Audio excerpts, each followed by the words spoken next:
It started, like most quiet endings do, with a silence that lingered too long. Elliot had noticed it months ago, the way Damon no longer looked up when he walked into the room, how their conversations shrank into logistical exchanges. Groceries, work schedules, bills. Their love, once brimming with laughter and long, reckless nights, now felt like a story being slowly erased. Damon's voice still said, "I love you," before bed, but it was more habit than truth. And Elliot, lying beside him in the dark, had stopped saying it back. The space between them wasn't just emotional anymore, it had shape, weight. Damon worked late most nights, claiming tight deadlines and stressed clients. Once, Elliot had stayed up waiting, only to find flirty texts from a coworker on Damon's lock screen when he finally returned. When confronted, Damon had shrugged. "It's just harmless banter," he'd said with that tired smirk that used to charm Elliot but now felt like a wall. Elliot didn't push. He'd told himself it wasn't worth the fight, but the unease settled into his bones.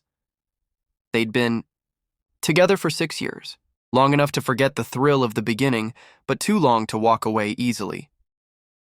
Elliot remembered how they met, at a summer film screening in the park, both reaching for the same bottle of rosé from a communal picnic. Damon had been magnetic, golden in the fading light, easy with affection. He'd made Elliot feel seen in a way no one else had. But people change. Or maybe they just reveal more of themselves over time. Either way, Elliot couldn't deny that whatever they once had was slipping through his fingers, no matter how tightly he held on. So when the invitation arrived in his inbox, a 3-day writer's workshop in Chicago, Elliot didn't hesitate. It felt like an excuse to breathe. He hadn't written anything meaningful in over a year, his creative spark dulled by the weight of pretending everything was fine. The trip was professional on paper, but in truth he craved space. Not a breakup, not yet, but a pause. A weekend without Damon, without the apartment full of unspoken things. The email mentioned Jace would be there. Jace, of all people. Elliot hadn't seen him in years, not since college, but the name alone stirred something. Dormant. They'd been inseparable once, thick as thieves during campus open mics and late-night coffee binges. Jace was everything Elliot wasn't: impulsive, bold, flirtatious to the point of reckless. Elliot remembered the way Jace used to look at him, sometimes like he was a question he wanted to answer, but they'd never crossed the line. Timing was never right. Life happened. When Elliot replied to the RSVP, he added a short message. "Looking forward to reconnecting." Jace's reply came minutes later. "Same. Also, hotels are nuts right now. I booked one near the venue, but it's just one bed. Hope that's cool?" Elliot stared at the screen longer than he needed to. It was innocent. 2 friends sharing a room, adults. Besides, Damon wouldn't care. If anything, he might appreciate not needing to play the role of concerned partner. Still, Elliot's chest tightened in a way he didn't understand. He typed back, "Totally fine, just like old times." The week leading up to the trip felt oddly electric. Elliot packed slowly, deliberately. He bought a new shirt, telling himself it was just for the workshop, not for anyone in particular.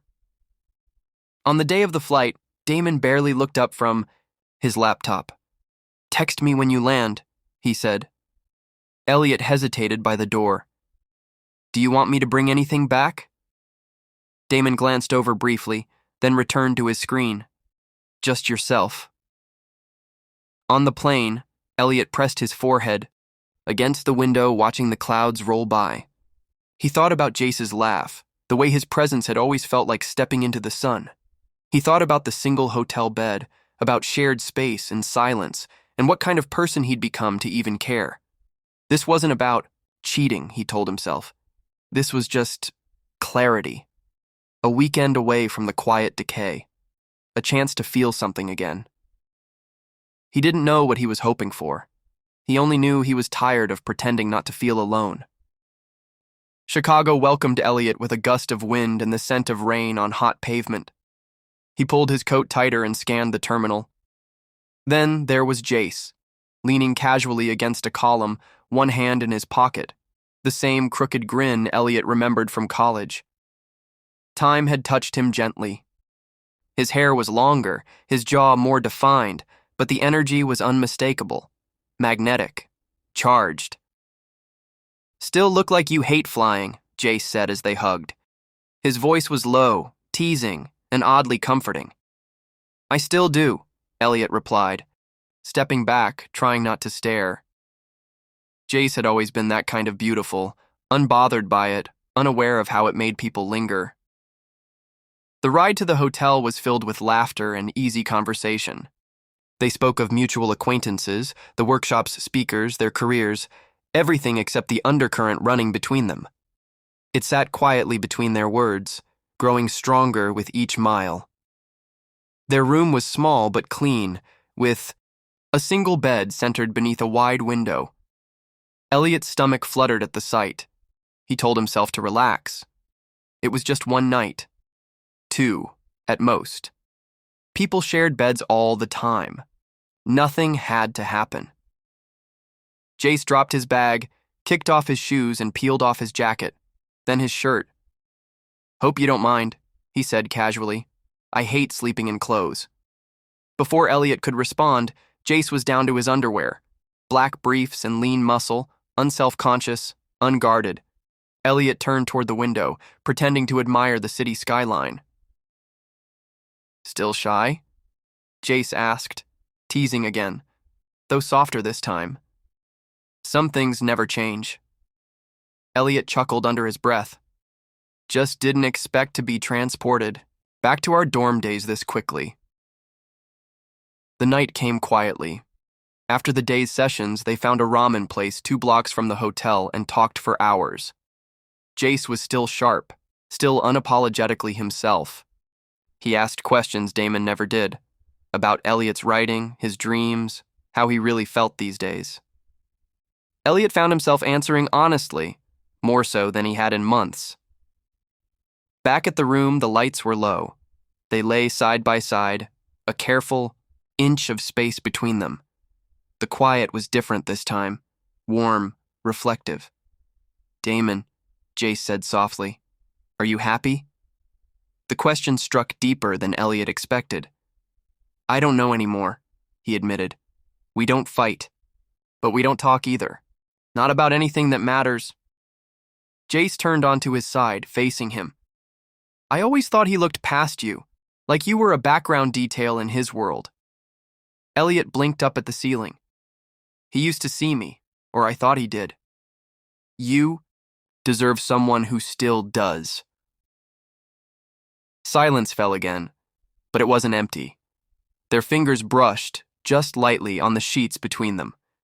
Elliot didn't pull away. Neither did Jace. A breath. A pause. Elliot turned to face him, their eyes locking in the soft dark. "I missed this," Jace said. Elliot's voice came out low. "What is this?" Jace smiled, sad and a little uncertain. "You and me, with nothing in the way." Elliot's heart thundered in his chest. There was no kiss, no confession, but everything unsaid crackled between them like static. It wasn't physical, not yet, but the betrayal, Elliot knew, had already happened. Quiet and emotional, and somehow more dangerous than anything that could be touched. He shifted onto his back, staring into the dark. He didn't know what to do with the feeling blooming in his chest. Hope? Regret? Guilt? "Good night," Jace whispered, not turning away. "Good night," Elliot answered, voice barely audible. Sleep didn't come easily. When it did, it brought dreams Elliot wouldn't dare say aloud. Memories that never were. Imagined versions of a life that might have been if he'd made different choices. If timing had been kinder. He woke before dawn. Jace was still beside him, still asleep, his arm thrown carelessly over the blanket, the slow rhythm of his breath filling the quiet room. Elliot sat up slowly, careful not to wake him, and stared at the skyline again. Only now, it felt different. Like something had shifted. like something inside him had quietly stepped over a line. He didn't know where it would lead, but he knew, without question, he couldn't unfeel what had happened. Elliot stepped back into the apartment, the door clicking softly behind him. The familiar scent of stale coffee and Damon's cologne hung in the air, but it felt different now, hollow somehow. Damon was on the couch, half buried under a blanket, the glow of his laptop illuminating his face. He looked up briefly. "You're back," he said, voice flat, like he was commenting on the weather.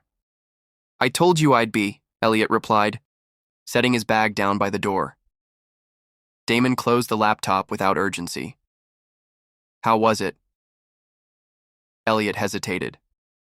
"Fine." It was the safest word he could find. Not accurate, not false, just neutral. Damon nodded and reached for the remote. The television filled the silence with the sound of a sitcom laugh track, but neither of them laughed. Elliot stood there a moment longer before heading into the bedroom. The room looked untouched, sheets smoothed, clothes exactly where he'd left them. He unpacked slowly, unsure what to do with the feeling pressing at the center of his chest. It wasn't guilt, not entirely. It was more complicated than that. A dull ache of longing, maybe. Or the faint, persistent whisper of truth he wasn't ready to say aloud. Later, as they climbed into bed, Elliot could feel the gulf between them like a cold current. Damon lay with his back to him, scrolling through his phone. Elliot stared at the ceiling. "I saw Jace," he said finally. Damon grunted. "Damon, you mentioned he'd be there." "He shared a room with me." That made Damon pause. A second passed, then another. "Okay," Damon said, still not looking up. Elliot turned on his side. It was one bed. Now Damon did glance over. His shoulder, his expression unreadable. Did something happen? The question should have mattered more, but Elliot didn't feel accused. He felt tired. "No," he said. "Not like that." But something almost did. Damon's voice was quiet, more curious than angry. Elliot didn't answer right away. "I don't know." Damon stared at him a moment longer, then turned away again. "Well, nothing did. So why are we talking about it?" Elliot felt the words, closing in around him, choking out anything real. He wanted Damon to ask why, to press, to fight. But instead, they fell back into the silence they'd perfected, one where nothing was broken, as long as no one looked too closely. He waited, until Damon's breathing deepened, until the room settled into stillness. Then he rolled over and reached for his phone. A new message waited on the screen. "Jace. I meant everything I said." Elliot's fingers hovered above the reply field. The soft blue glow lit his face, casting long shadows on the wall. He thought about Jace's words, the way he listened without judgment, the way he looked at Elliot like he still mattered, like he could be someone worth choosing. He typed, "Me too." Then stared at it. The moment stretched. He didn't hit send. Instead, he deleted the message, screen returning to blank silence. His heart beat loudly in the stillness, thudding against the weight of every unspoken thing. It wasn't fear that stopped him. It was something else. An understanding that even truth, once spoken, doesn't guarantee clarity or safety. Sliding. The phone back onto the nightstand, Elliot turned to face the wall, his back to Damon now. The irony wasn't lost on him. He wasn't sure what tomorrow would bring. Whether he would finally speak the words that had been sitting in his throat for months, whether Damon would listen, whether Jace would wait. But one thing had changed. Elliot had remembered what it felt like to be seen, and no matter how carefully, he tried to tuck that truth away. It had already altered something deep within him, quietly, irrevocably. Sleep didn't come easily. When it did, it arrived in pieces, flashes of a hotel room, laughter in the dark, the brush of fingers that never quite held on. A dream not of betrayal, but of possibility. And possibility, Elliot now realized, could be just as dangerous.